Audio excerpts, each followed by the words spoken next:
Which team do you think is the recipient of Stevie's dream transfer? Well, give me a clue. Don't tell me, just give me a clue.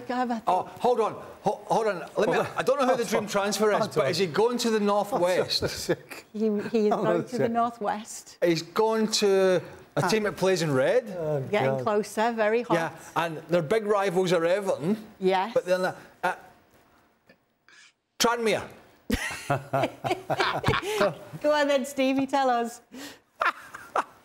Well, I'll be honest, I would have liked Declan Rice to go to Liverpool. That's not your dream, though. But that's not what's happening. Well, I've gone with Caicedo because he's a beast, you know, particularly at getting the ball back. But I think all the praise he gets is for that work, all that energy. Yes, he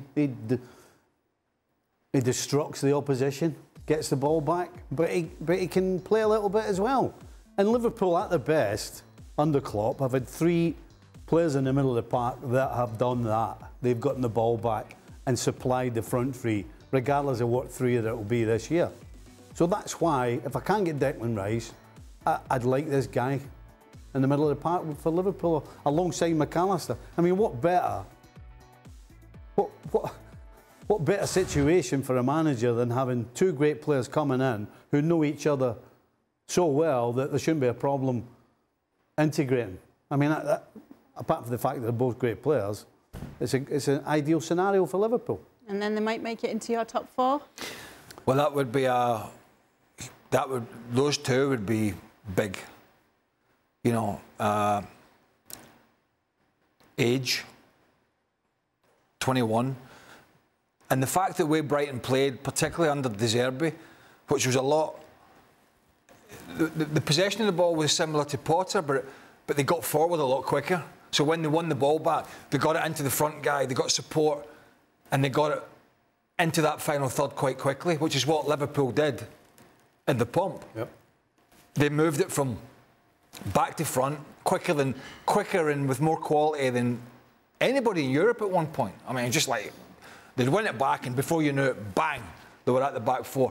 And kind of that's a little bit what Brighton do, particularly with those 2. So I think, yeah, he would be... I think there's an argument to say you could argue taking him over Declan Rice anyway. It's close. You know, he's such a good young player. But that would be a huge move in the engine room for Liverpool. And who would play in there with them? If you got those 2, who would it be? Certainly wouldn't be Fabinho, would it? No. You might even be able to play somebody like Thiago if you had those 2 guys with energy. Well, maybe it's going to be Trent. I mean, we don't know. Could be, yeah. Yeah. But regardless of who the third wheel is, having those 2 absolutely makes Liverpool way better. How do you rate Moises Caicedo, Ian? Yeah, he's a fine player, isn't he? And you know, he's a versatile player as well, because not only is he strong and energetic and can win the ball and use it in midfield, they even used him at right back in a couple of games I saw towards the end of the season as well. So I think, you know, in this dream scenario, this fantasy world that we're occupying tonight, he might, yeah, it would be a great signing for Liverpool, but as I understand things, you know, they're far from the only club who might be interested. Chelsea, I think, are pretty far up the queue for him as well. But Chelsea have the problem, don't they? I mean, they're going to pay good money, but they don't have the Champions League to offer. So, yeah, I mean, it would be a great move for him to play. You know, you'd have the Brighton midfield, wouldn't you? Caicedo, McAllister, reunited at Anfield.